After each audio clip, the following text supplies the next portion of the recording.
Jenlyn Mercado idinaan sa mga kanta ang saloobin sa paghihiwalay nila ni Dennis Trillo. Kasabay ng pananahimik ni Jen sa controversial breakup nila ni Dennis noong buwan ng Marso, inabangan ng fans at press ang birthday concert nito kagabi kung saan inaasahang magiging personal si Jen. Para lang makarelate din yung mga tao. Kasi hindi naman maganda yung kakanta ka na lang ng basta-bastang kanta tapos wala namang connection dun sa buhay mo eh. Diba? Parang ang ganda lang at saka ang sarap lang makinig ng songs lalo na kung galing sa puso. Diba? Naging malaman din ang mga pahayag ni Jen bago at pagkatapos ng kanyang song numbers. Mula sa isa sa maituturing na highlight ng gabi, ang medley ng mga heartbreak songs kabilang Until My Heart Aches End, I Remember the Boy at Let the Pain Remain.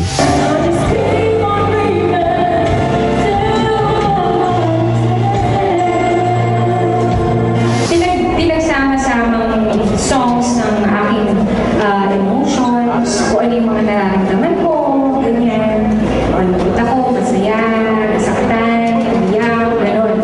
Controversial hit song ni Rihanna at Eminem, ang Love the Way You Lie. Itong next song ko syempre, lahat tayo ay nasasaktan. At, di ba may pinagdadaanan na hindi magaganda?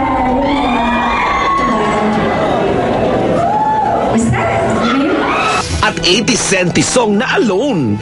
Ako kasi yung choice ko, pinili ko na siguro maging single muna.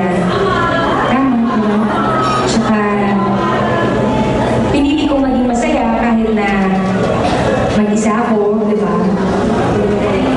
Yun ang importante, maging masaya kahit na mag-isa ka, di ba? Sa pagharap sa press, inamin ni Jen ang lagay ng kanyang puso ngayon. I'm good.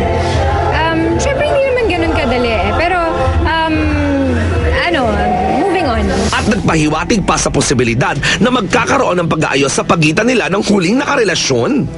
Yun lang yan sa akin, wag lang kailangan pilitin. Kailangan antayin natin kung kailan ready yung mga puso, kailan ready yung pagkatao. So, darating din yun.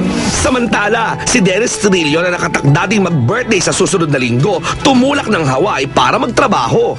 So, meron kami show doon para sa Filipino community sa Hawaii.